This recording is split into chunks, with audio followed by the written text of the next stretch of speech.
Imagine meeting the love of your life without knowing that he is the love of your life. This story introduces us to Momo Ayase, who after breaking up with her boyfriend walks through her school. When she passes by one of the classrooms, she sees how some boys are bothering a boy. They were going to throw a magnet at him to hurt him, but Ayase sits down next to him and asks him what he is reading. At that moment, everyone takes their seats. Seeing that the bullying has stopped, the girl leaves. Walking down the corridor, she wonders how she can vent her frustration. She continues walking when she hears her name called by the same boy she defended, claiming that she is in love with him. The boy shows her a book he was reading where he explains about UFOs being among us, to which she tells him that she doesn't believe in that she believes in the supernatural because her grandmother was a medium. They begin to tell each other that these things do not exist, so they agree to go to places where they can believe in these things. The boy to a tunnel where spirits come out and she to an abandoned hospital where it is supposed to be possible to make contact with extraterrestrials. Being already in the place and talking to Ayase, the boy finds some footsteps with blood, to which he continues seeing and looks at a lady who tells him that if he can suck the melons and she is going to give affection to his little friend. Immediately the boy runs out telling Ayase that a lady is following him.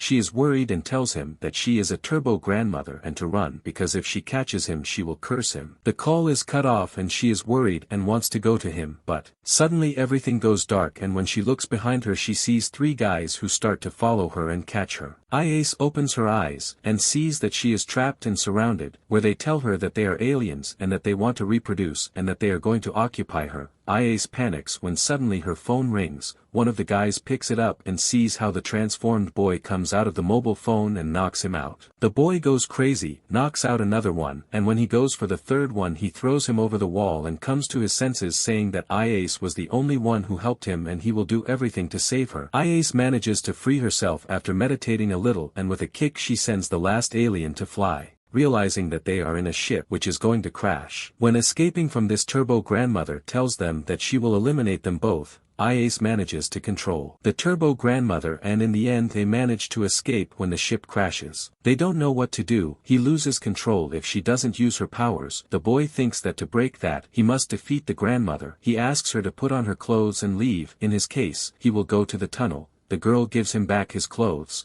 while she tells him that she will accompany him. In that situation, she asks him, what is his name? The boy answers Okaram. Dedicated to finish with the grandmother turbo, they go to the house of Ayase where when entering the boy catches fire because there was a seal of protection that when realizing Ayase removes it, and they can pass. Being already in the house she checks if her grandmother is not in the house. When not being she makes him pass and they talk a little that he should not speak to her. Okaran tells her that he didn't want to miss that opportunity. He has always wanted to have a friend. For that reason, he talks to her in a desperate way, but they both live in different worlds. She is not a person that a guy like him is allowed to talk to. Having said that, he apologizes for involving her in something so dangerous. So once the matter is resolved, she can ignore him again, and Ayase replies that it bothers him that he's jumping to conclusions on his own.